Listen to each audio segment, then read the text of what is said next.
أعوذ بالله من الشيطان الرجيم. بسم الله الرحمن الرحيم.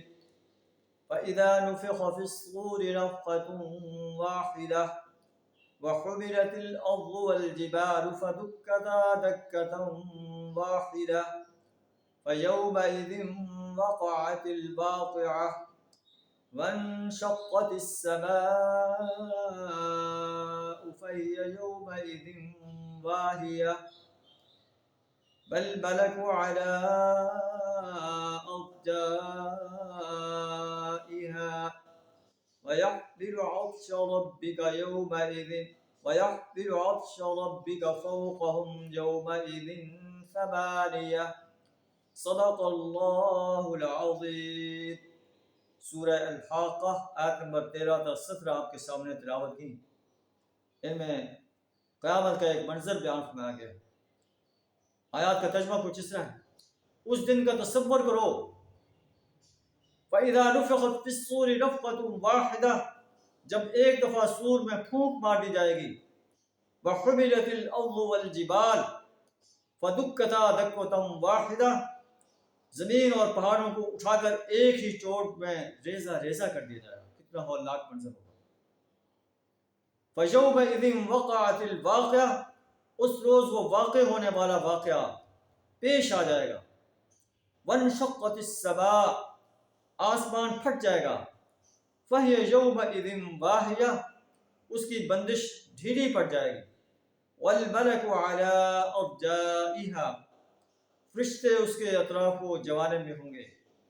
وَيَحْمِلُ عَرْشَ رَبِّكَ فَوْقَهُمْ يَوْمَئِذٍ ثَمَانِيَةٌ، اور 8 فرشتے اس روز آپ کے رب کا عرش اپنے اوپر اٹھائے ہوئے ہوں گے۔ کتنا خوفناک منظر ہوگا۔ یومئذ تعرضون، اس دن تم لوگ اللہ کے عدالت میں پیش کیے جاؤ گے۔ لا تخفى منکم خافیہ، تمہارا کوئی راز بھی چھپا نہیں رہے گا۔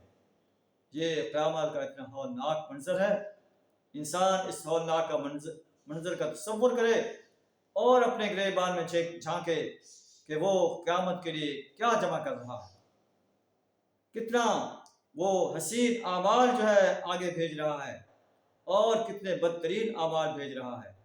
رات کی تاریکیوں میں وہ کیا کرتا ہے، دن کے اجالے میں کیا کرتا ہے۔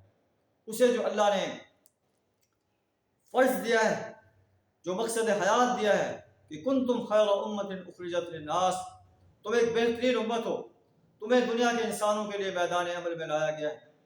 تأمرون بالمعروف وتنہون عن المنکر، کہ تمہیں لوگوں کو نیکی کا آرڈر کرنا ہے، برائی سے روکنا ہے۔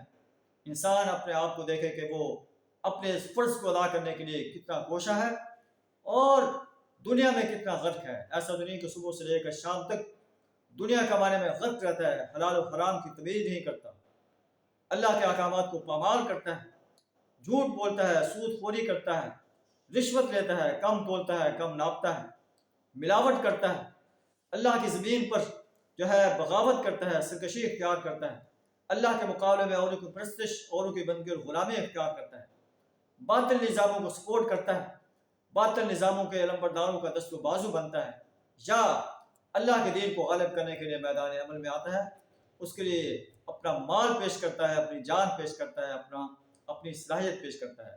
انسان اپنا محاسب خود ہے۔